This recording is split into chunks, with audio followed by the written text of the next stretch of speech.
주무셨습니까?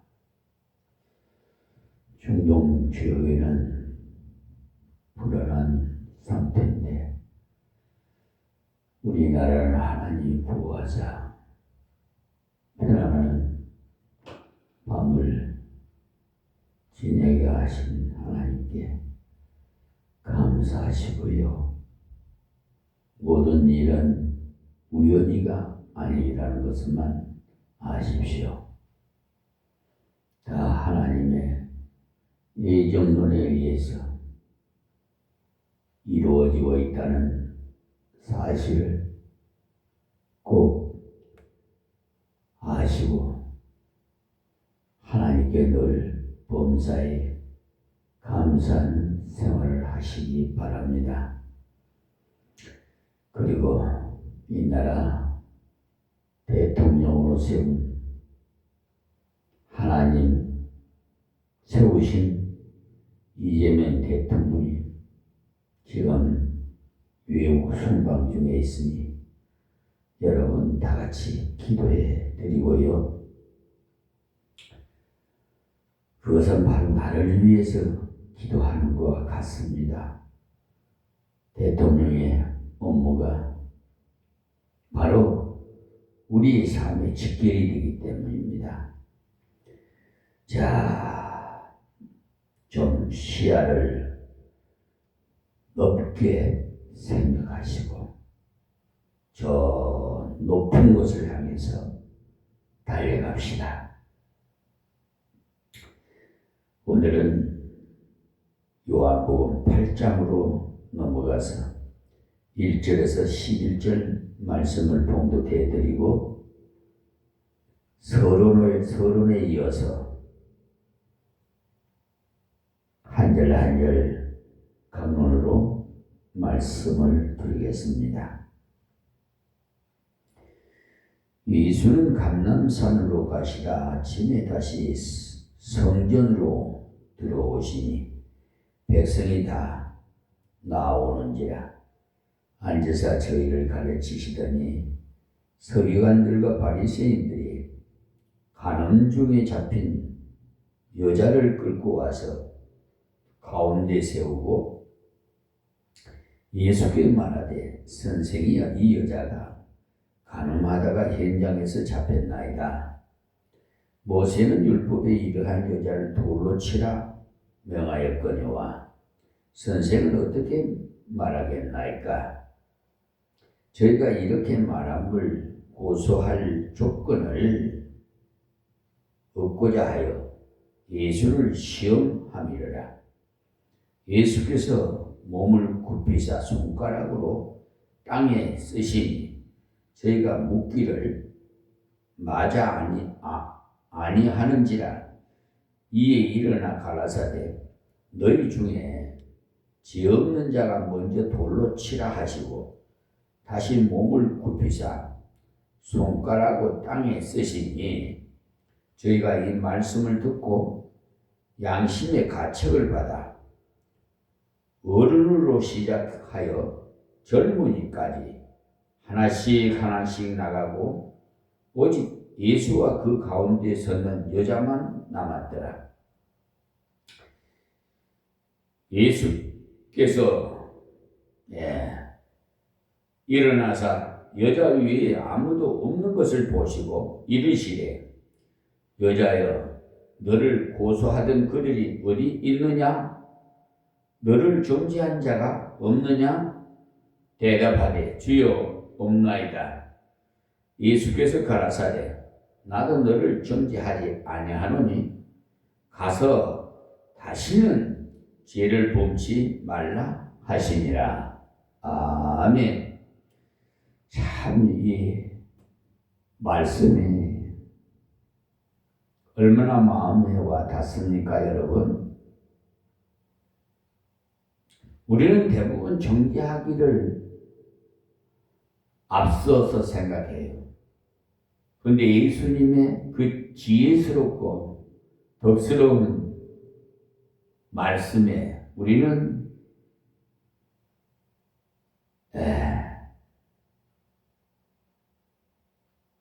마음이 비할 수가 없죠.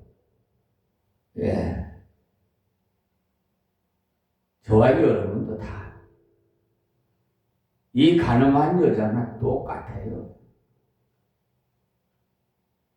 그런데 하나님께서, 우리 예수님께서 다시는 죄를 범치 말라.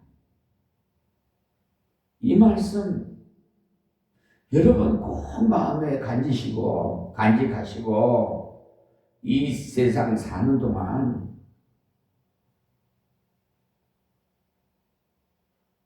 리바이벌 해서 죄 짓지 마세요.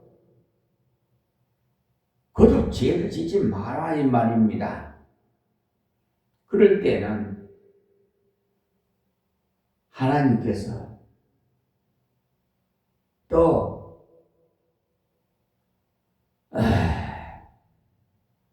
공의의 하나님이시기 때문에 여러분에게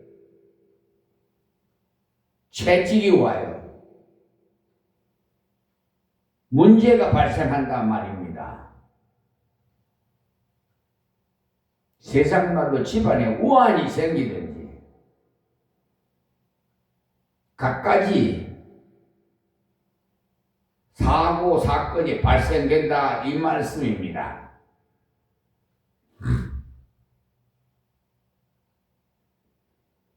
가장 위험한 것이 생명을 치는 거예요.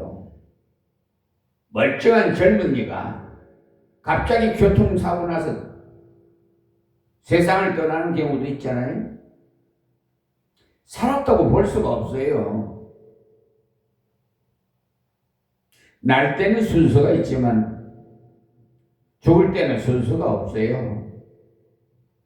여러분, 젊었다고 나이 많은 사람보다 오래 살 거라고 생각하지 말아요.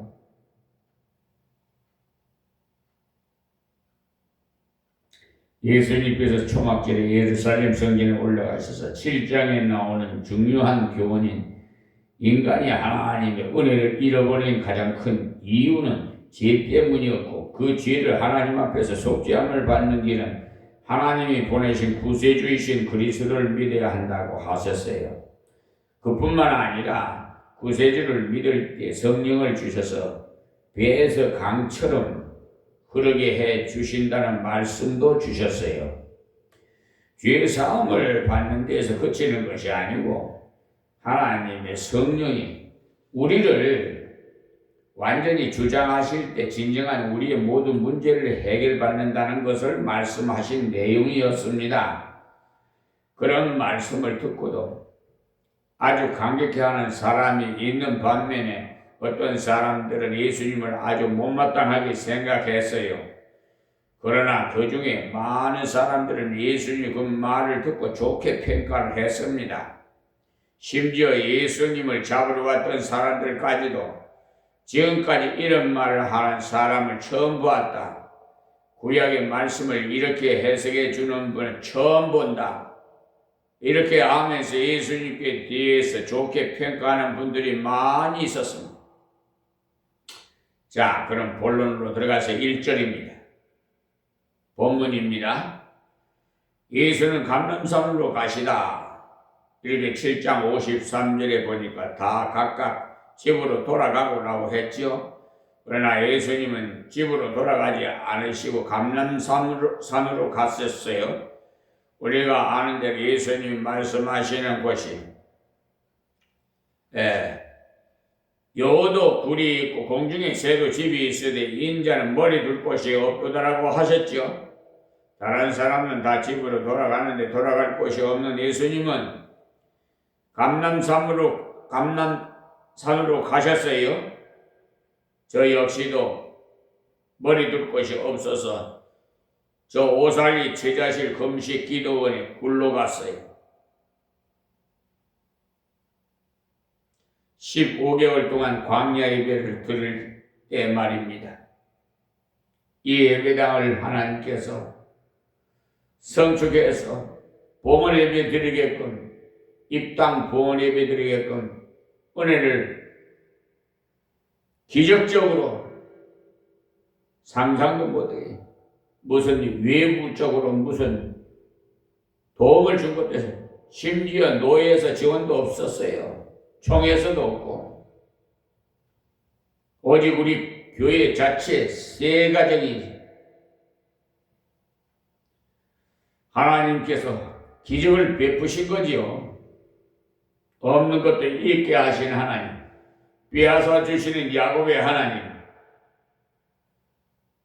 임마누엘 교회 하나님이십니다. 저는 감격해서 그날 입당 부흥을 예비해 제대로 말을 못했습니다.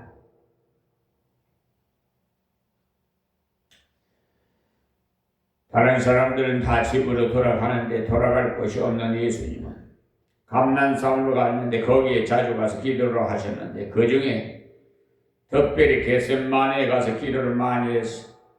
감난산은 올리브가 많이 있는 산으로 상당히 큰 산입니다. 그 중에 겟셋마네 골짜기에 예수님이 들어가셔서 기도하신 것. 겟셋마네라는 말이 기름을 짠다라는 뜻입니다. 올리브를 따서 기름을 짜는 시설이 뒤에 있었던 모양이에요. 그곳에 가서 예수님이 자주 기도를 하셨어요. 나중에 예수님을 잡으러 왔던 가룟 유다도 예수님이 거기 자주 가시는 줄 알고 원수를 데리고 거리로 왔을 만큼 주님은 감난산을 자주 찾으셨어요. 우리들도 주님의 제자이니까 주님을 따라야 하겠습니다. 큰일을 하고 나서나 큰일을 하기 전에 하나님 앞에 나가서 기도하고 하나님의 지혜와 능력을 받아서 감당하십시오. 오늘 본문 가운데서도 주님께서 감람산에서 기도하고 돌아오셔서 성전에 들어가셔서 예수를 찾아온 많은 사람들을 가르치셨어요. 그럴 때 큰 문제가 터졌지요. 그 문제를 주님께서 그날 밤새 하나님과 교통하며 기도했던 그 모든 지혜와 능력으로 하나님 보내신 그리스도답게 해결하신 것을 볼 수가 있어요. 2절 말씀입니다. 아침에 다시 성전으로 들어오시니 백성이 다 나오는지라 앉으사 저희를 가르치시더니 그러니 예수님은 감난산에서 성전으로 들어오셨죠. 그때 굉장히 많은 사람들이 예수님 말씀을 들으러 나왔는데 어떤 사람들은 은혜를 받으러 왔고 어떤 사람들은 또 무슨 말을 하려는지 궁금해서 왔어요. 꼭 이 두 종류 사람이 있어요. 교인이 와가지고 오늘은 목사님 무슨 말씀을 하시려나 심판하려고 왔어요. 어느 사람이 있어요. 은혜를 받으러 오는 사람이 있고요. 그래서 앉으사 저희를 가르치시더니 하나님이 자기를 보내신 이유, 인간은 왜 이렇게 불행해지는가? 그 이유를 가르쳐 줬어요. 인간이 왜 불행해졌습니까? 성경은 인간이 불행해진 이유는 하나님을 떠났기 때문이라고 했어요. 그 죄를 지어서 하나님과 교제가 끊어졌기 때문에 불행해졌다는 겁니다. 그날부터 마음에 허물을 느끼게 되고 육신도 병들게 되고 결국은 죽음이 오게 되었어요. 그 문제를 해결하기 위해서 하나님께서 그 아들 예수 그리스도를 보내셨는데 그 분을 믿을 때 우리 죄를 다 해결해 주시고 죄만 해결해 주시는 것이 아니라 하나님의 성령이 우리 속에 오셔서 우리와 함께 사는 은혜를 입게 되었어요. 그것을 히브리어로 임마누엘이라고 합니다. 우리 임마누엘 교회 여러분 굉장히 성경적이죠? 제가 강도사 시절 때 하나님 교회 개척문을 열어달라고 기도하면서 교회명을 무엇으로 지을까요? 했더니 임마누엘이라 하라 그랬어요. 그래서 목간판에다가 대한예수교 장로에 임마누엘 교회로 딱 박았더니 바로 즉시 개척문을 열어주셨어요. 전능하신 하나님 함께 계시면 안 되는 것이 없어요. 전능하신 분이 나와 같이 계신다. 무슨 문제라도 그것을 그분께 가지고 나갈 때마다 해결을 받게 되어 있습니다. 주님은 이러한 놀라운 복음의 진리를 가르치시고 있는데 갑자기 흉폭한 무리들이 어떤 한 여인의 머리채를 잡고 끌고 왔어요.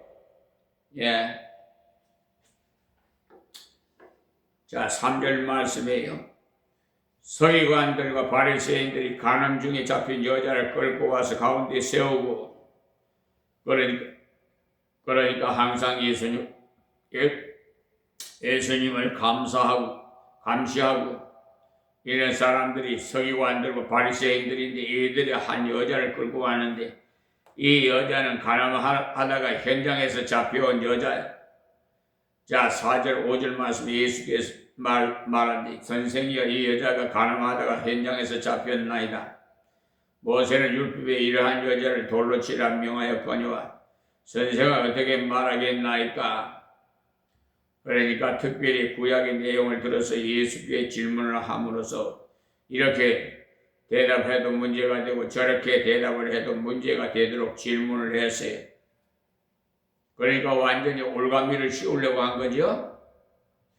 구약에서 특별히 들고 쳐 죽여라 그런 되는 죄를 몇 가지 말했어요. 그것은 하나님 가장 싫어하는 죄거든요. 그래서 하나님 가장 싫어하는 죄를 범했을 때 공개 처형을 함으로써 많은 사람들이 그 죄가 얼마나 큰 것인가를 알아서 그런 죄를 짓지 말고 그와 정반대로 하나님이 가장 기뻐하는 일을 하기 위해서 그렇게 한 것입니다. 그 중에 제일 먼저 하나님께서 돌로 쳐 죽일 수밖에 없는 죄를 들기를 우상 숭배하는 죄를 말씀하셨습니다. 우상 숭배가 돌에 맞아 죽을 만큼 큰 죄였는데 우상 숭배는 하나님을 섬기기는 섬기는데 물건으로 모양을 만들어 놓고 섬기는 겁니다.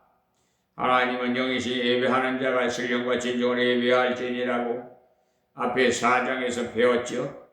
하나님은 영이신 영은요 살과 뼈가 없으되 누가복음 24장 39절 말씀이에요. 그렇게 말씀했는데 영은 형상이 없다는 말입니다. 그러나 하나님을 형상으로 만들어 섬기는 것은 하나님을 물건으로 만들어서 피조물로 취급하는 것과 같은 겁니다. 하나님은 마땅히 우리가 섬길 뿐인데 내가 그 하나님을 만들어서 끌고 다니는 것은 하나님을 나의 이용할 물건으로 생각하는 거예요. 우상 숭배는 하나님은 전능자이시고 우리를 창조하신 분인데 하나님을 마치 피조물같이 여기는 이야말로 하나님을 모독하는 큰 죄가 아닐 수가 없어요. 그래서 그런 자를 돌로 쳐 죽이라고 했어요. 하나님께 예배할 때 신령과 진정으로 예배해야 돼요. 신령이라는 것은요 성령의 감동으로 예배하는 것을 말해요. 진정이라는 것은 진리의 말씀을 따라서 예배하는 것을 말하고 그렇게 하지 못하는 것이 돌에 맞아 죽을 큰 죄라면 우리가 예배를 드릴 때 성령의 감동을 따라서 하나님의 말씀대로 바르게 예배드린다면 정반대의 결과가 오는 것입니다. 바른 예배를 드리는 자는 만복을 받게 되는 거예요. 예배는 모든 은혜와 복을 받는 통로가 될 줄 믿으시기 바랍니다. 예배의 삶 중요해요. 그래서 부패는 우상숭배예요. 예배할 때마다 말씀을 따라 성령의 인도를 받아야 돼요. 그러기 위해서는 기도로 준비를 많이 해야 됩니다. 성경은 기도 생활과 직결되기 때문에.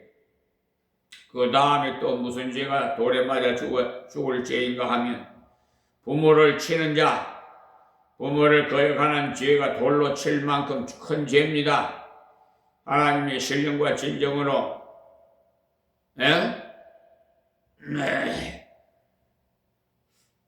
질서로 부모를 주었는데 하나님의 신령한 질서를 파괴하는 자는 살아있을 가치가 없다고 단정하고 돌로 쳐 죽이게 했어요.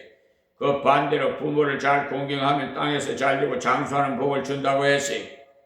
언제든지 강력하게 금하신 것은 그에 반대되는 다른 순종을 하면 큰 복을 주겠다고 하셨습니다. 십계명에서 우상 숭배에 대해서 말을 할 때 우상 숭배하는 자는 3, 4대까지 저주를 받는다고 말씀하시면서 하나님을 바로 섬기는 자에게 1000대까지 복을 주시겠다고 말씀하셨어요. 그 배후를 우리가 잘 알아야 돼요. 부모를 거역하는 자는 하나님께서 간섭하시지만 부모를 잘 섬기는 자는 땅에서 잘되고 장수하는 복을 준다고 했어요. 참으로 귀한 말씀. 또 그 다음에 돌에 맞아 죽을 죄는 간음죄인데, 우상 숭배는 영적인 간음입니다. 하나님을 섬기되 하나님의 뜻대로 섬기지 않고 제멋대로 하나님을 섬기는 건 하나님을 변질시켜 버리는 것이기 때문에 영적으로 하나님이 보실 때는 간음과 같은 거예요. 하나님께서 이 땅에 두신 제도 중에 제일 먼저 주신 것이 가정제도와 교회제도인데, 이 두 가지는 하나님께서 직접 만드신 제도예요. 가정을 바로 지키는 것은 굉장히 중요합니다. 말세의 징조를 징조 중에 하나가 간음을 죄로 여기지 않는 겁니다. 악하고 음란한 시대에 하나가 간음을 죄로 여기지 않는 겁니다. 악하고 음란한 시대가 다가오고 있어. 지금도 선진국이라는 나라들이 간음을 형법에서 죄로 규정하지 말자고 주장을 합니다. 조금 방법이 좋지 않지만 사랑하는 것이 무슨 죄가 되겠는가? 이렇게 하면서 그것을 형법으로 다루기보다는 서로 보상해 주는 차원에서 민사적으로 다투자고 합니다. 상당한 나라들이 그것을 시행하고 있어. 우리나라에서도 몇 년째 그렇게 하고 신문을 통해서 많이 나오다가 워낙 거센 반발이 나오죠. 그러다가 얼마 전에 간통죄법이 없어졌잖아요. 여러분 좋지요. 간통죄가 없으니까 마음대로 그래서 민사소송으로 이혼소송 그 상간녀에게 얼마나 최아무개 회장한테 상간녀 얼마 몇 억을 달라고 그러더라고. 그 얘기. 아이고 그냥 토픽이 됐죠.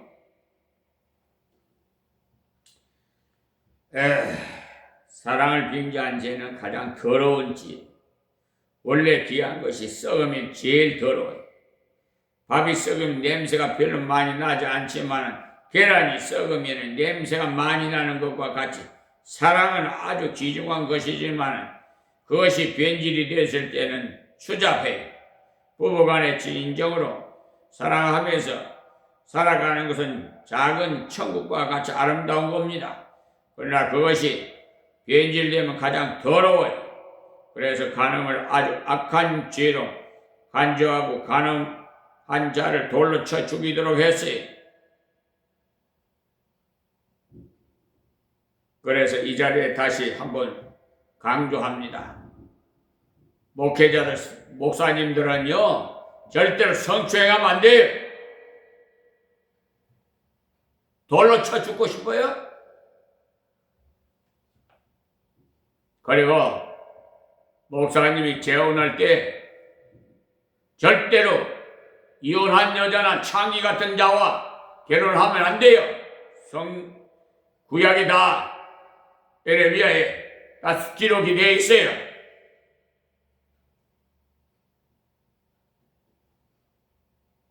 여러분 기억하세요.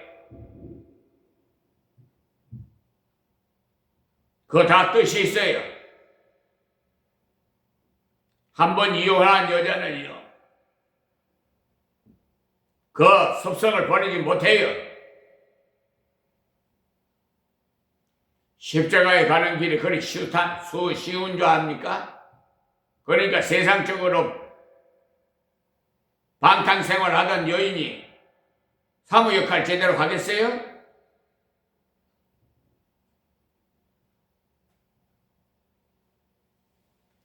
왜 이혼했겠어요? 그에 문제를 한번 따져봐요. 생각을 해봐요. 하나님은요, 이혼하는 것을 반대하여 하나님의 법칙에는 일부 일처제요. 아담과 하와를 첫 주례 축사를 해주지 않아요? 에덴 동산에서. 그리고 만물을 정복하고 다스리라.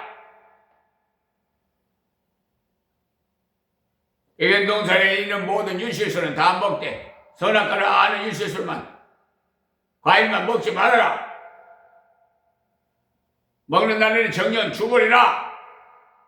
이게 다 하나님의 법이에요. 오늘 말씀 가운데서 예수님께 간음을 한 여인을 용서해 주었다는 것을 보고 간음 큰 죄가 아니라는 것을 가르치라고 이 말씀을 주신 거 아닙니다. 성결한 가정을 지키는 것은 하나님께서 가정적인 아주 주시는 복을 누리는 깨끗한 그릇을 만드는 거예요. 그리고 또 한 가지, 돌에 맞아 죽을 죄는 살인한 죄, 고의적으로 남을 쳐 죽인 자들 하나님께서 쳐 죽이도록 했어요. 우상 숭배하는 자, 부모님께 거역하는 자, 가늠하는 자, 살인하는 자,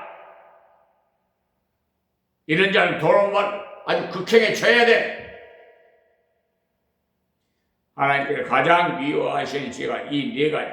그 중에 오늘 말씀 가운데 대두되는 간음죄, 돌로 쳐 죽인 죄에 들어가는데, 하나님께서 가장 미워하는 죄는 예배를 바로 드리지 않는 죄와 가정을 질서를 무시하고 교회의 질서를 무시하는 죄, 그리고 사랑을 변질시키는 죄.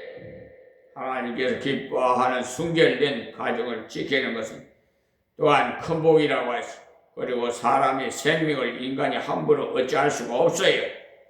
왜냐하면 주인은 생명의 근원이신 하나님이시기 때문에 그 일은 생명이 천하보다 귀하다는 말씀입니다. 생명을 살려주는 일을 하나님이 그렇게 기뻐하시는 일인데 그것을 반죽해요? 그리고 복 달라고 그래? 돌에 맞아 직사하지 않으면 다행이라고 생각해요. 우리는 생명을 살려주는 전도, 육신의 생명을 돌보는 의사, 약사를 존경합시다. 그만큼 하나님께서 생명을 존중히 여기라고 하셨기 때문에 오늘 이 여인은 가늠하다가 잡혀왔어. 이 사람은 틀림없이 결혼한 사람이거나 약혼한 사람이, 이스라엘에서는 결혼식을 올리지 않은 약혼만 하게 되어도 아내라 남편이라 부르게 돼요. 약혼은 결혼의 권리는 행사하지 못하지만 의무는 결혼한 것과 같은 거기 때문에 예수님께서 지금 은혜로운 설교를 하고 있는데 갑자기 왁자지껄 하더니 사람들이 손에 돌을 들고 이 여자를 끌고 왔어요. 이 여자가 가늠하다가 현장에서 잡혔나이다. 증거가 확실하다는 겁니다. 모세는 율법에 이러한 여자를 돌로 치라 명하였거니와 선생은 어떻게 말하겠나이까?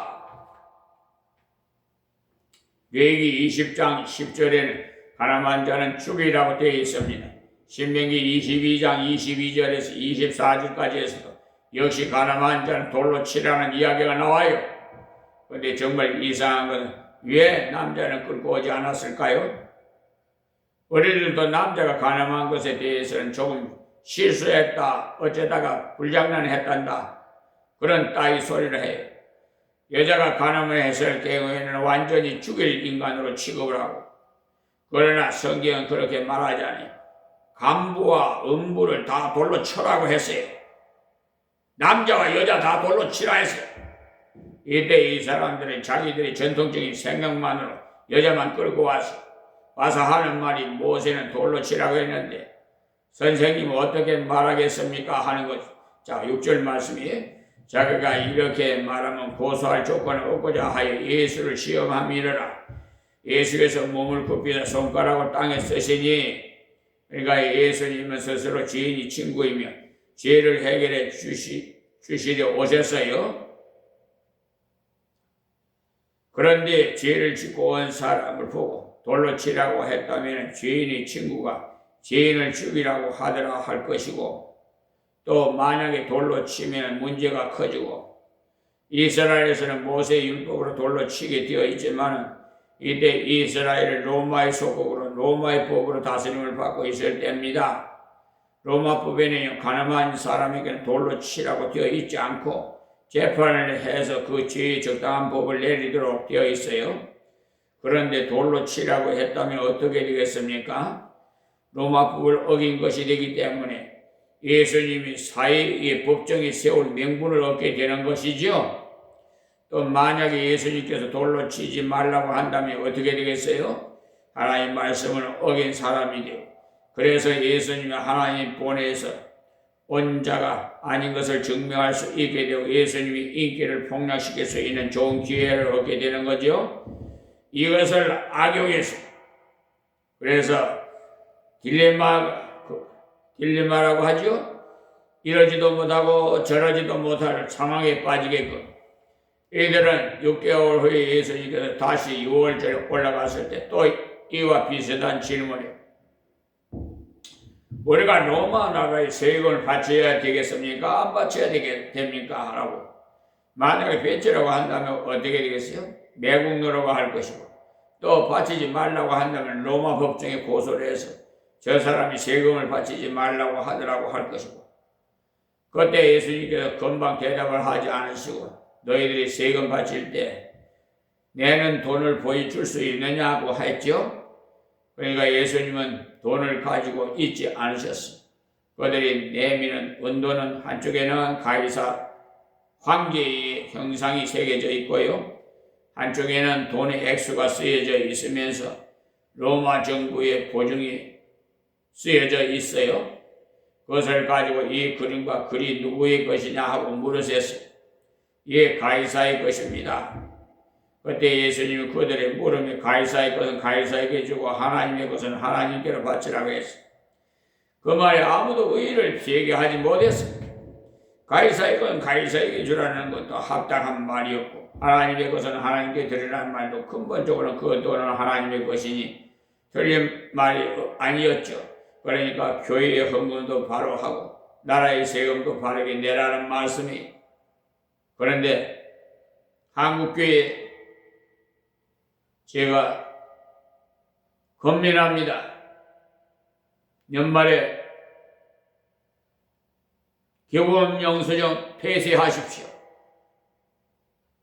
기부금 영수증 발부하면은 그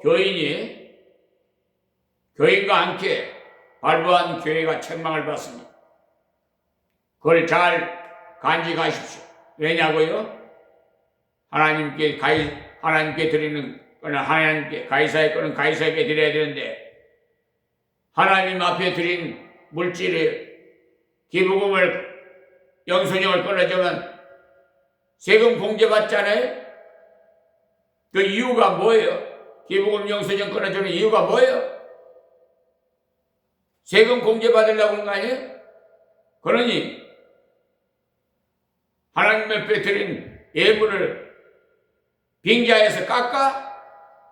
온전한 예물이 될 수가 없어요. 그렇기 때문에 그 기부금을 끊어주는 교회와 그 교인은 분명히 책망을 받을 거예요.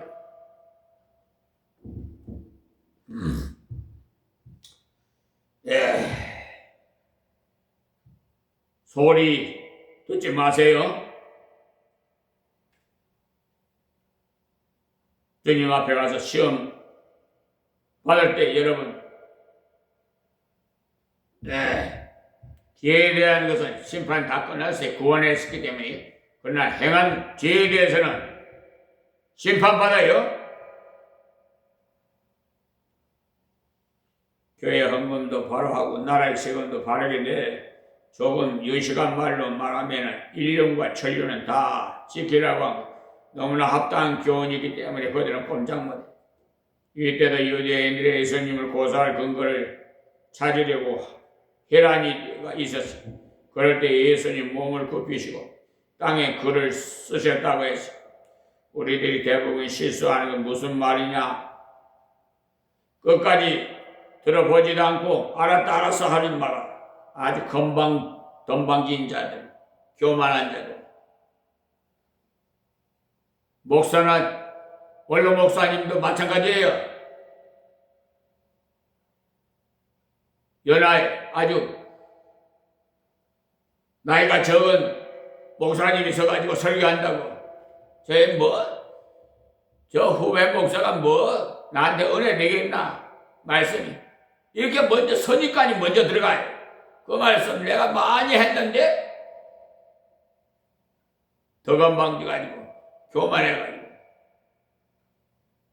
아니 했으면 또 들으면 안 돼?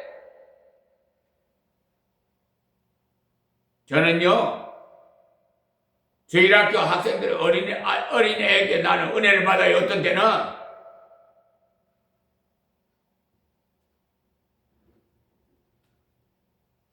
항상 겸손해야 돼. 대부분 보면 선입관으로 봐요.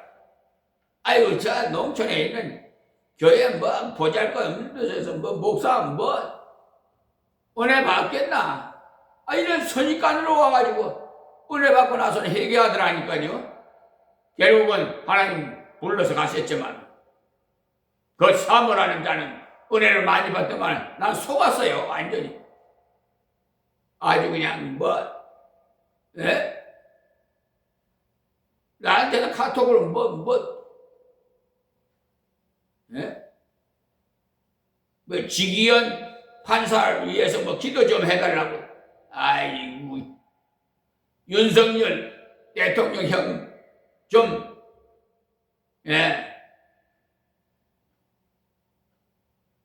무죄로 하라고 판결해달라고 하는 시기로 왔어요. 그래 하도 어이가 없어서 이거 누가 보냈냐고 하니까 저 분당에 어느 교회인데 나 읽어보지도 않았어요. 그냥 들어보고 다시 그냥 결별해서 싹 상대도 하기 싫어요. 발에 먼지를 떠나버렸어.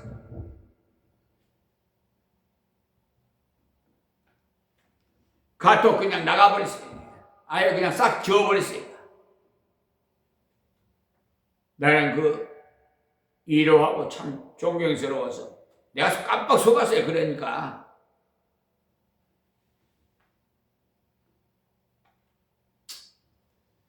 우리들이 대부분 실수하는 것이 뭐냐 하면 끝까지 들어보지도 않고 그래서 사람의 속은요 우리가 알 수가 없어요. 물기의 속은 깊이는 알 수가 있는데 사람 속은 알 수가 없어. 변질이 돼 아주 그냥 그 속에는 아주 수확한 것이 들어앉아 있어.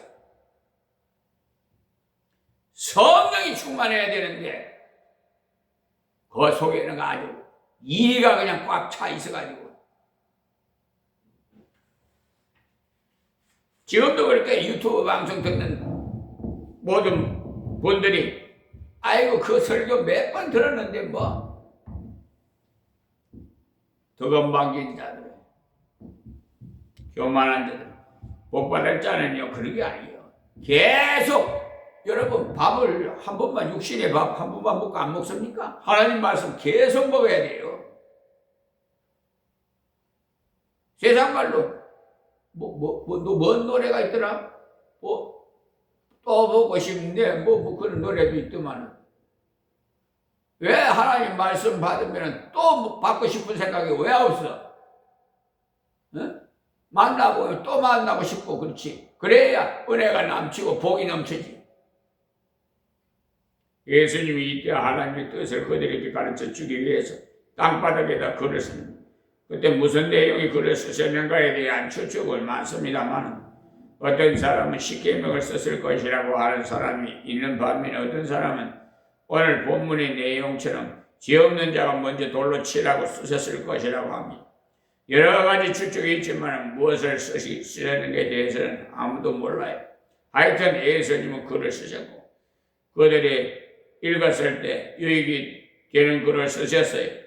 그때 아무런 의미 없는 글로 낙서를 하지는 않았을 것이라고 저는 생각합니다. 다음 7절 말씀에 저희가 묻기를 맞이 아니하는지라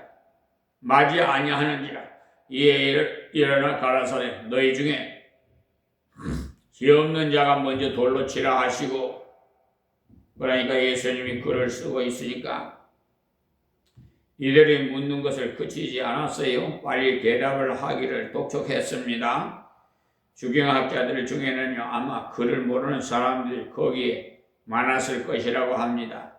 예수님은 글을 쓰셨지만 그 글을 모르기 때문에 말로 해주기를 바랐을 것이 아니겠나 보고 있어요.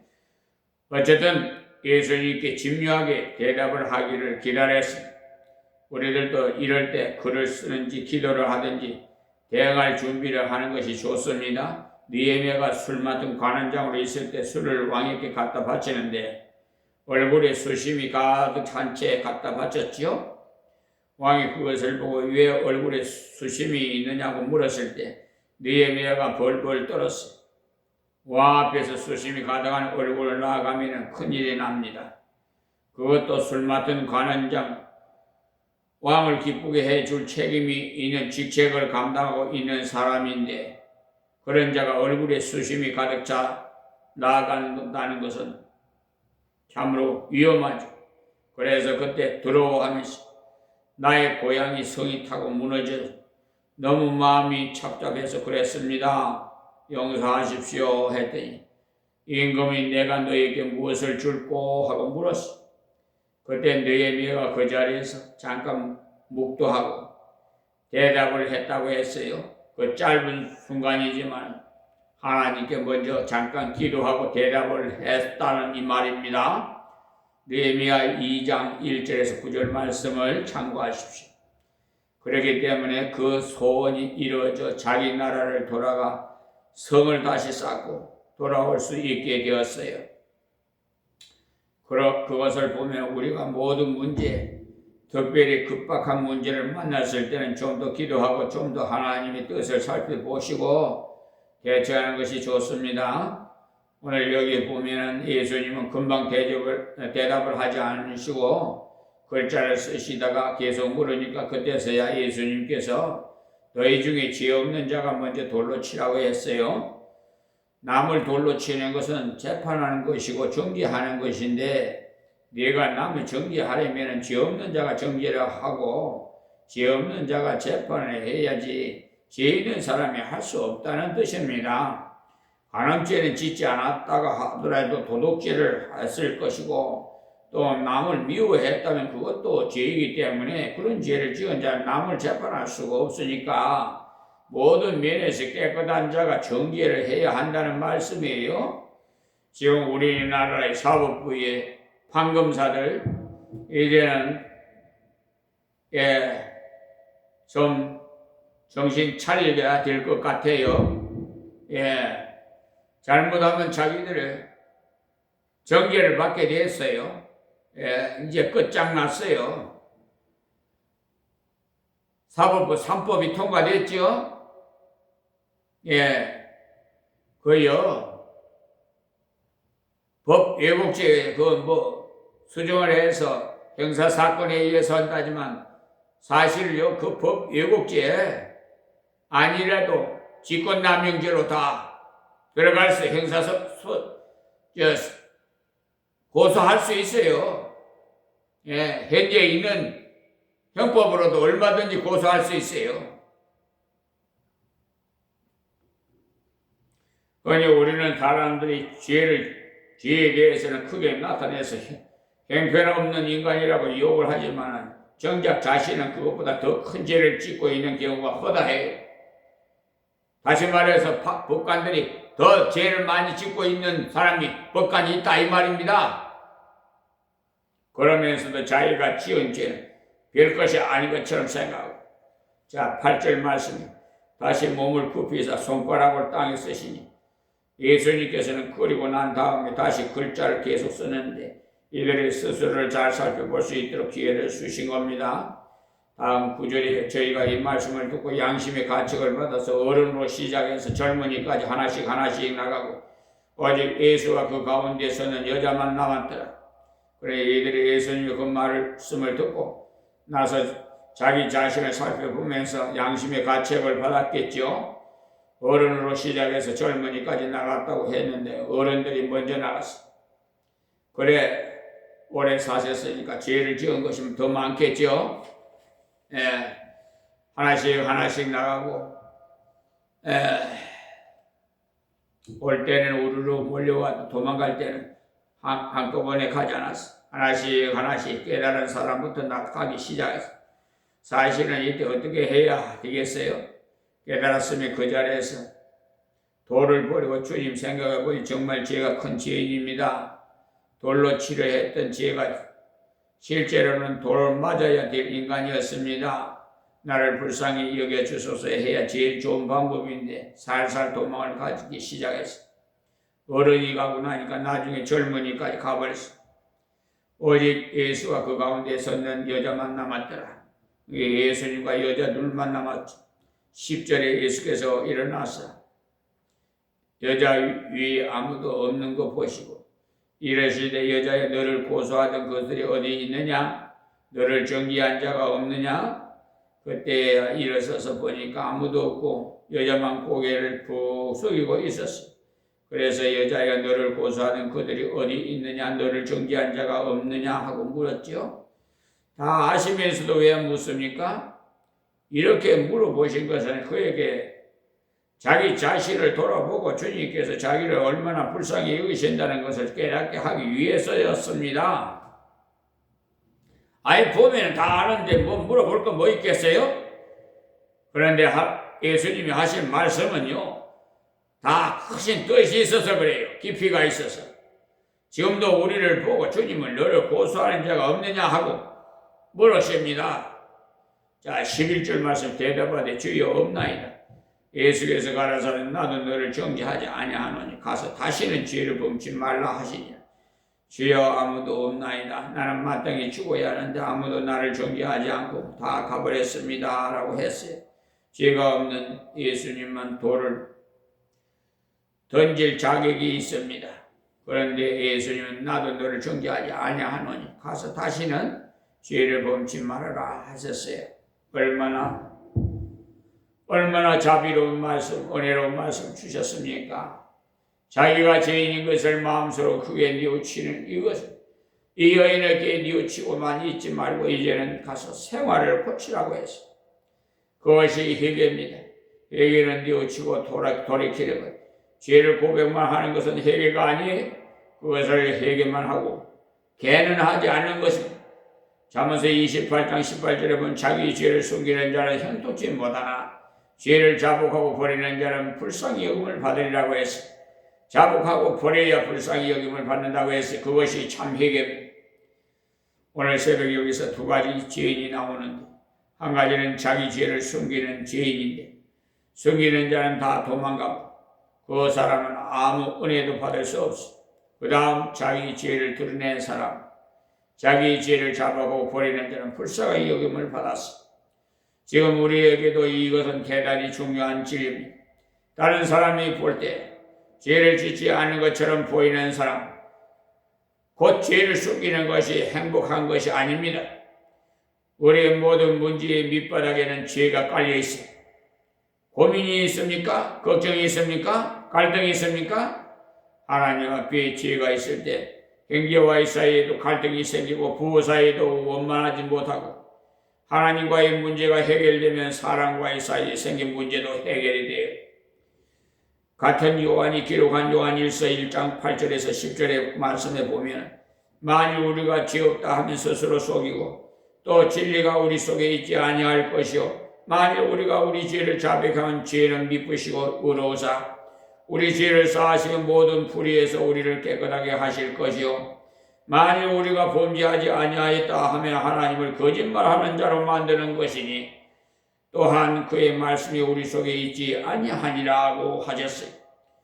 자백하면 깨끗하게 해주시고 하나님 모든 새로운 은혜를 담아 주신다는 것이 말씀이.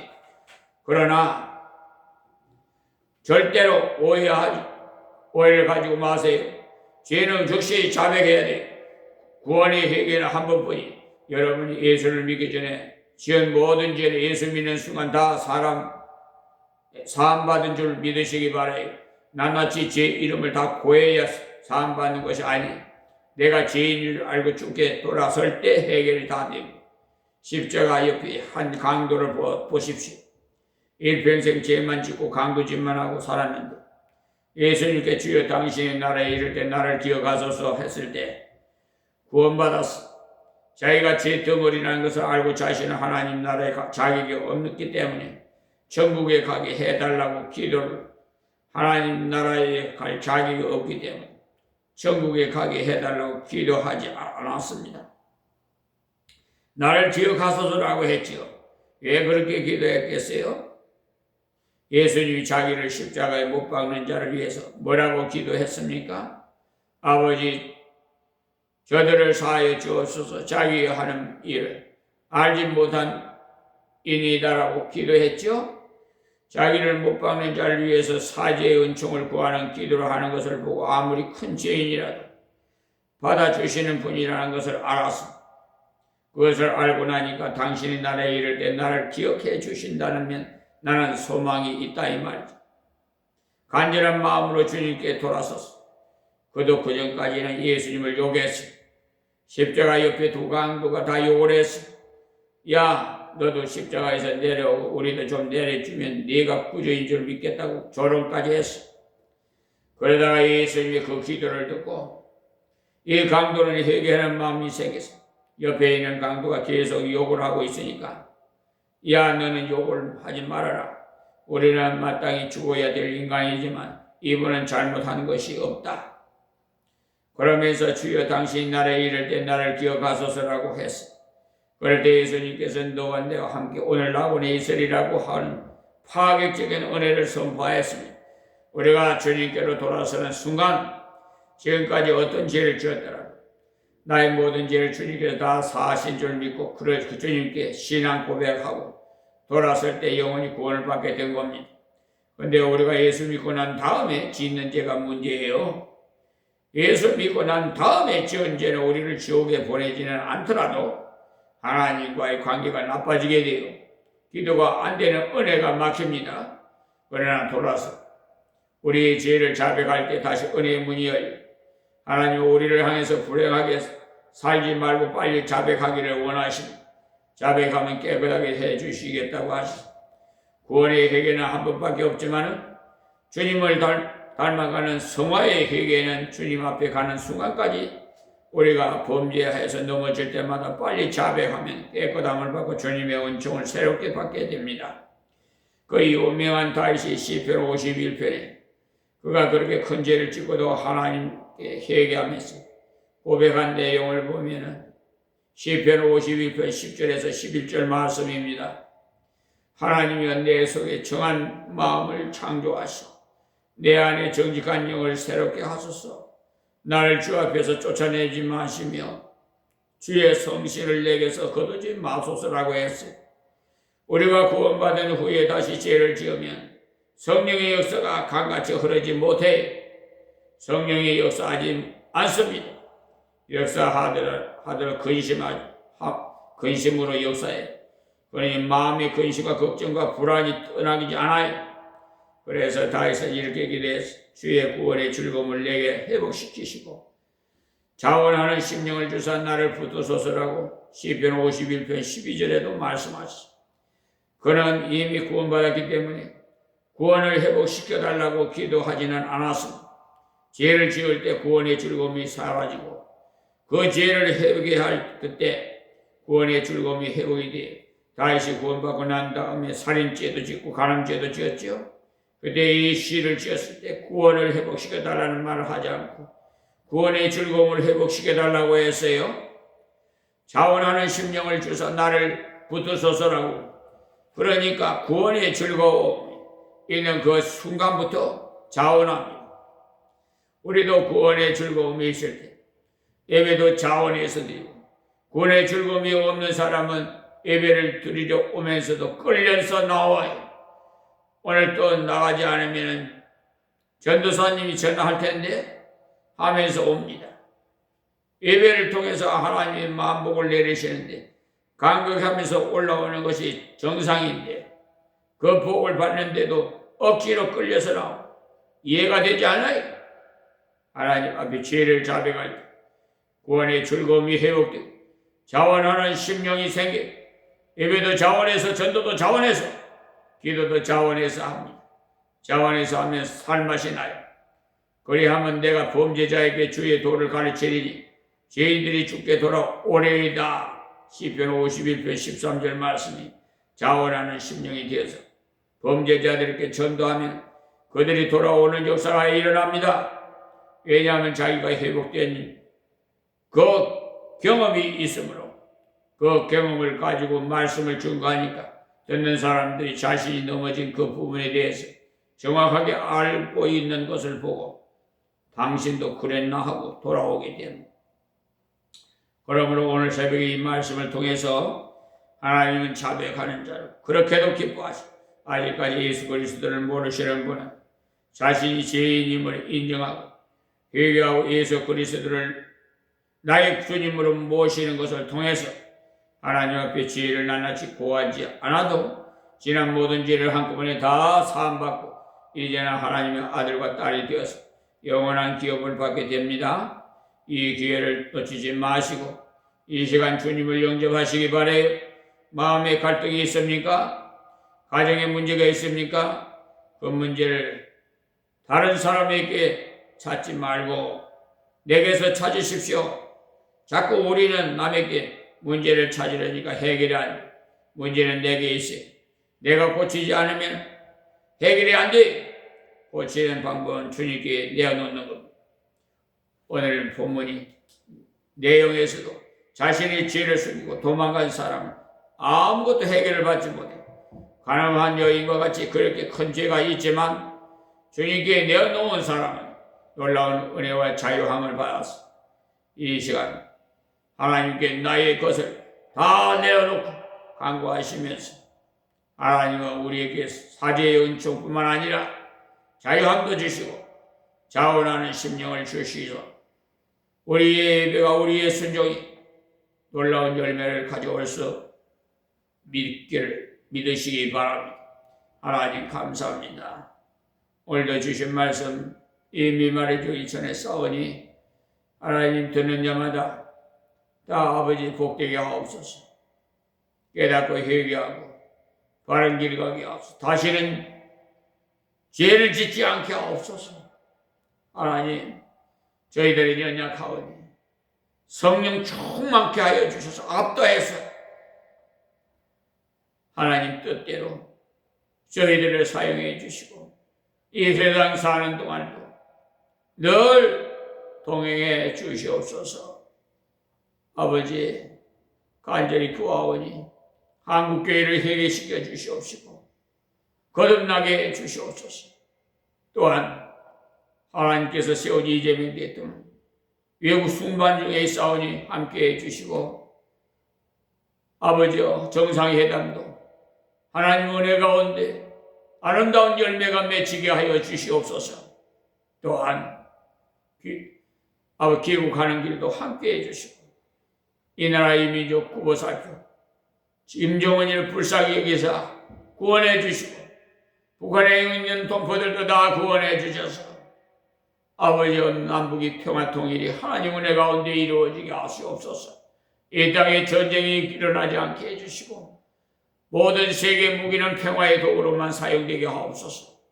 하나님 저 화학 무기들 다 아버지 하나님 묶어주시고 이 죄 많은 세상에 사는 모든 죄인들 아버지 하루속히 회개시켜 주시옵소서. 역사하시고 영광 받으심을 믿사옵고 존귀하신 예수님의 이름으로 기도합니다. 아멘. 할렐루야. 하나님 앞에 사순절 기간이기 때문에 여러분 경건한 신앙생활 하시고 새벽 기도 다 참석하시고 기도 외에는 이런 유가 나가는 법이 없다고 했어요. 다 같이 합심해서 기도하고요. 우리는 기도가 호흡과 같은 거예요. 하나님과 교통이 끊어지면 우리는 죽을 수밖에, 영이 죽어요. 그러니까 여러분 명심하시고 기도하시고 경건한 이 신앙생활을 하시기 바랍니다. 꼭 사순절이라고 해서 그렇게 할 것이 아니고 우리는 이 세상 사는 일평생 사순절이다 생각하시고 경건한 신앙생활 하세요. 더러운 추잡한 생활하지 마시고. 자, 우리 찬송 144장 찬송 이거 마치겠습니다.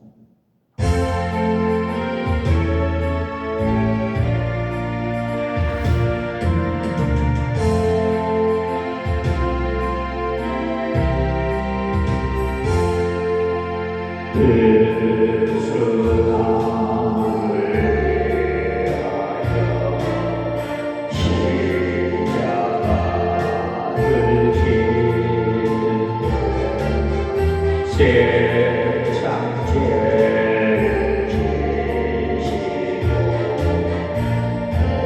모조 당하셨네.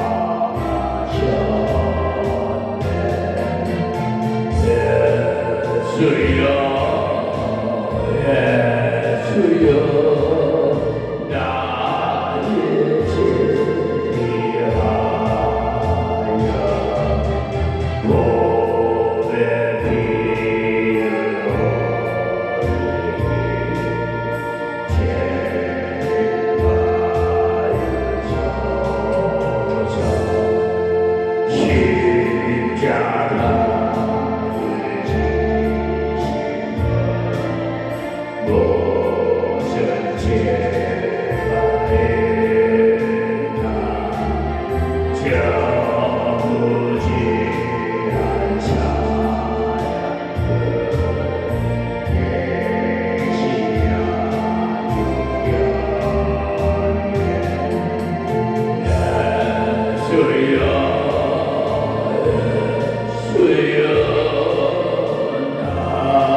예수여 나의 죄를 위하여